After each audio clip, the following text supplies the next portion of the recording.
Isa sa pinaka-trending ngayon na usap-usapan at pinapanood sa internet, lalo na sa Facebook, itong si Diwata, kung saan sobrang viral yung mga bidyong ina-upload tungkol sa kanya at tungkol sa kanyang negosyo na Pares Overload at marami pang mino dyan sa may Pasay City sa ating bansa sa Pilipinas. Mga idol, kung kayo po ay Pilipino, kababayan natin, malamang kilala nyo na ito, at kung hindi pa, well, ito na po yung umpisa para kilalanin natin. At marami pa po siyang mukha na nagkakalat-kalat na dito sa Facebook. Ito papanoorin natin ang video ngayon na isa, dalawa sa mga nag-viral nakuha ng mga vlogger sa kanya. And may issue kasi dito, kaya papanoorin natin at lalagyan natin ng output or kukunan rin natin ng learnings po para sa mga viewers at sa mga sumubaybay rin sa kanya. So, eto mga kadongis, panoorin natin. Ayan, ito pala yun. Ito nga, kinontent mo ako na ang sama ng ugali ko. Alam mo ba kasi, dumating ka, busy ako. Wala ako sinabi masama yung ugali. Ako, ang sabi mo, nagkapira lang ganito na, ay may customer, sasagasaan tayo. So ngayon, ano bang interview mo? Yun lang po,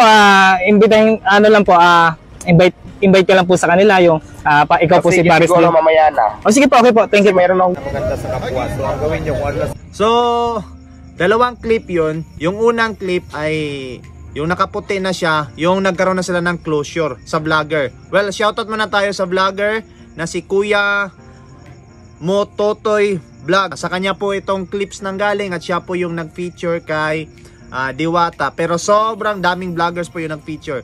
Ang nagiging issue dito kasi na pagsarahan ng bintana ng kotse ni Diwata, itong vlogger na ito, dahil busy si Diwata at gusto niyang mag-interview. Then nung tinanong siya tungkol saan yung interview mo, itong kikabado at saka nauutal-utal, kaya feel lang Diwata na hindi niya kailangang ma-entertain muna kasi busy siya, nagla-livestream rin siya.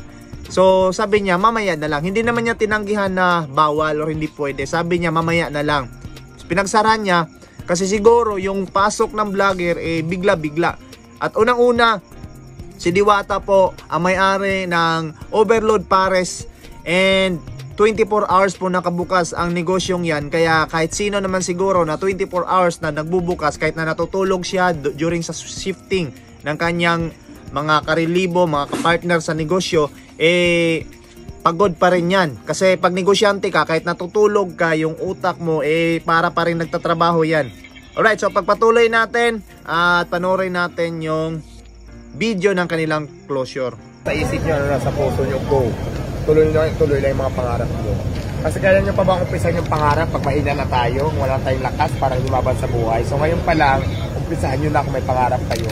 Word of wisdom from Diwata. Shout out. Yan, word of wisdom. Ganda talaga ng mga word of wisdom ni Diwata. Yung Nagnakaw ng cellphone? Hindi, grabe ka naman. Hindi ako yung kapatid ni Ako yung nasaraduhan ng bintana nung nakaraan.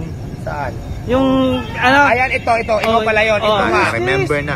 Kinontent mo ako na ang sama ng ugali ko. Alam mo ba kasi, dumating ka, busy ako. Wala ako sinabi masama yung ugali. Ako. Ang sabi mo, nagkapira lang ganito na, ay may customer, sasagasaan tayo. Binasa ko yung caption, pati na rin yung mga comment ng vlogger. Wala naman ako nabasa doon na negative against kay Diwata. Sabi niya, meron lang doon, babalik daw siya para malaman kung ganun ba talaga si Diwata at mabait lang ba siya. Yung comment niya dyan is question.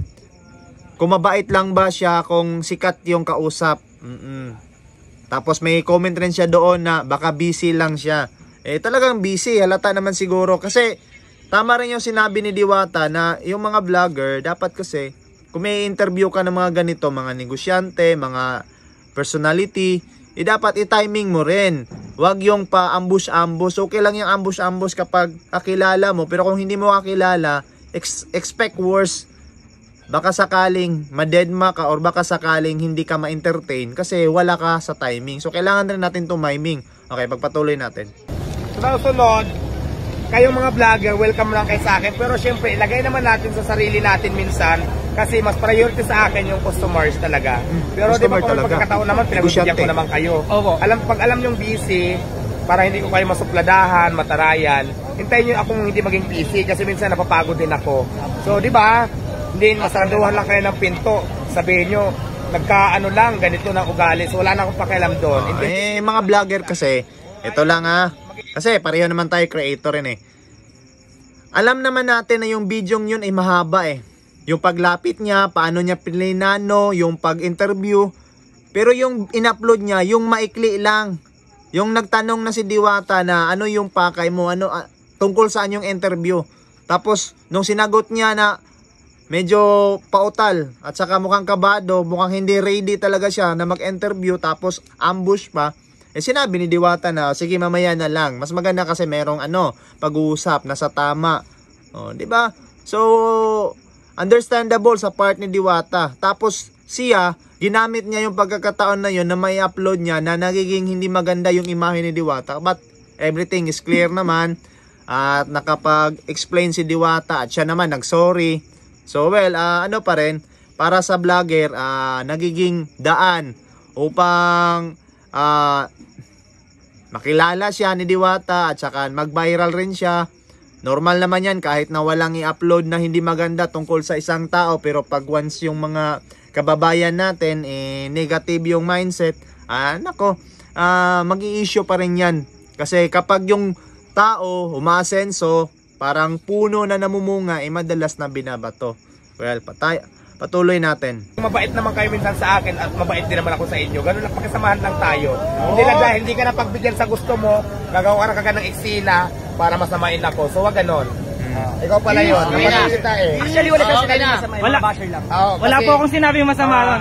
Nabasa ko doon, ibang nagagawa ng pera. Hindi na ako nag-reply kasi alam ko naman sa sarili ko na hindi kita ginanon. Kaya lang talaga nung mga time na yun super busy ako. Yung basher po yung nagsabi ng masasama ron. Sinarahan kita ng pinto kasi nga, kahit na walang sinabing masama, dahil nagmukhang masama yung tao dahil sa post niya, masama pa rin. Mga tanong mo, may ginagawa ko, diba? So yun, sana kayo mga vlogger, buti na lang bumalik siya. Welcome. Gusto ko nga din na may vlogger kasi para sumikat, di ba? So kaya lang minsan, idaan nyo naman sa lugar. Minsan, pag alam nyong busy or pagod na ako, tingnan nyo naman minsan yung sitwasyon ko kasi napapagod din naman ako. Ako naman, welcome ako sa lahat ng vlogger. Kaya lang syempre, pag pagod na talaga at maraming ginagawa, hindi naman pwede na unahin ko kayo kaysa ginagawa ko. True. Tama. Kasi yung negosyo niya is yung pagkain naman, hindi naman vlog. Kaysa mag-entertain sa inyo, mas mauna kasi kaya nga pinupuntahan tayo para ma-entertain tayo customer.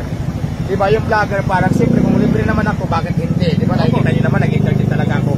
Basher, vlogger, kung sino man yung welcome kayo sa akin. Pero welcome, pati bashers. Lugar minsan. Okay, yun lang. Wala na.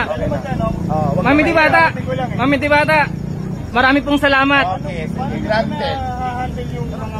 Granted.